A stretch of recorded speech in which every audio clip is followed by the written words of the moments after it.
গোলপাৰা জিলাৰ টুকুৰাপাৰদৈ অঞ্চলটোত বিগত কিছু বছৰ ধৰি বাহিৰৰ লোকসকলৰ দ্বাৰা মাটি ক্ৰয় বিক্ৰয় আৰু ঘৰ নিৰ্মাণৰ কাৰ্যব্যস্ততা লক্ষ্য কৰা গৈছে। এই ক্ষেত্ৰত স্থানীয় পৰিৱেশ, জনসাংখ্যিক গঠন আৰু সামাজিক সাংস্কৃতিক স্থিৰতা ৰক্ষাৰ প্ৰয়োজনীয়তা অনুভৱ কৰি অঞ্চলটোৰ জনসাধাৰণৰ সুৰক্ষা আৰু অঞ্চলৰ স্থায়িত্বৰ ক্ষেত্ৰত এক গম্ভীৰ চিন্তা ভাৱনা আৰম্ভ হৈছে। এই পৰিপ্ৰেক্ষিতত স্থানীয় চৰকাৰী প্ৰশাসন আৰু জনপ্ৰতিনিধিসকলৰ আলোচনাৰ ভিত্তিত এক গুৰুত্বপূৰ্ণ সিদ্ধান্ত গ্ৰহণ কৰা হৈছে, য'ত বাহিৰৰ লোকসকলে অস্থায়ীভাৱে এই অঞ্চলত মাটি ক্ৰয় বিক্ৰয় বা ঘৰ নিৰ্মাণৰ যিকোনো কাৰ্যৰ পৰা অশান ধৰিব লাগিব।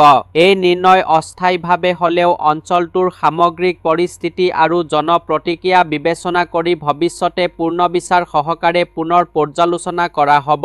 সেয়েহে আজিৰ এই সভাৰ জৰিয়তে আমি টুকুৰাপাৰদৈ অঞ্চলৰ সকলো ৰাইজক জনাব বিচাৰো যে সাময়িকভাৱে বাহিৰৰ লোকসকলৰ দ্বাৰা যিকোনো ধৰণৰ মাটি লেনদেন বা ঘৰ নিৰ্মাণৰ কাম-কাজত সম্পৃক্ত হোৱা নাযাব। এই সিদ্ধান্ত অঞ্চলটোৰ স্বাভাৱিক গঠনৰ সংৰক্ষণ আৰু সামাজিক স্থিতিশীলতা ৰক্ষাৰ বাবে লোৱা হৈছে।